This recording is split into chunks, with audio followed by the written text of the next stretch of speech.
महाराष्ट्रातील रायगडच्या खालापूर तालुक्यातील खोपोली शहरात रहाटवडे साईबाबा नगरमधील सामाजिक कार्यकर्ते तथा शिंदे शिवसेनेच्या नगरसेविका मानसी काळोखे यांचे पती आणि शिंदे शिवसेनेचे आमदार महेंद्र थोरवे यांचे कट्टर समर्थक मंगेश काळोखेंची धारदार शस्त्रानं दिवसाढवळ्या हत्या झाली।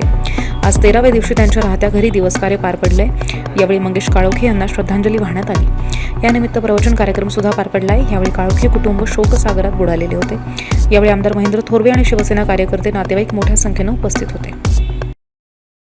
होय, नक्कीच। जर आपण आतापर्यंत सुनील तटकरे प्रदेशाध्यक्ष झाल्यानंतर जर आपण एकंदरीत जर आपण त्यांची गुन्हेगारी आणि राजकीय पार्श्वभूमी जर पाहिली तर बीडच्या हत्याकांडामध्ये सुद्धा सुनील तटकरे सुद्धा त्यांचा सुद्धा आतून सहभाग त्या ठिकाणी त्यांचे कार्यकर्ते होते म्हणून त्यांना त्या ठिकाणी पाठबळ देण्याचं काम करत होतं।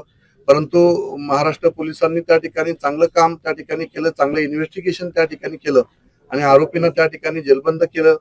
तसेच आपण पाहिलं की मग त्यानंतर त्यांचा असणारा दुसरा प्रवक्ता तो त्या प्रवक्त्यांनी सुद्धा सूरज चव्हाण यांनी सुद्धा त्या ठिकाणी एका हिंदू संघटनेच्या अध्यक्षांना त्या ठिकाणी एकत्रपणे येऊन त्या ठिकाणी मारलेलं होतं।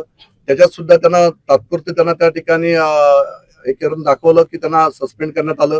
पुन्हा 2 महिन्यात सुनील तटकरे यांनी त्यांना त्या ठिकाणी घेण्यात आलं।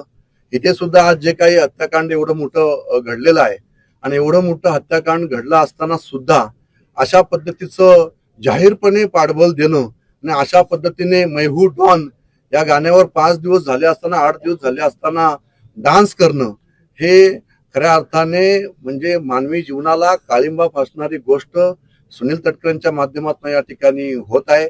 आणि म्हणून अशा लोकांवर संपूर्ण महाराष्ट्रातना, रायगडमधून नव्हे तर महाराष्ट्रातना यांच्यावर बहिष्कार, यांचा निषेध या ठिकाणी जाहीरपणे त्या ठिकाणी केला गेला पाहिजे असं मी या ठिकाणी जाहीरपणे सांगतो।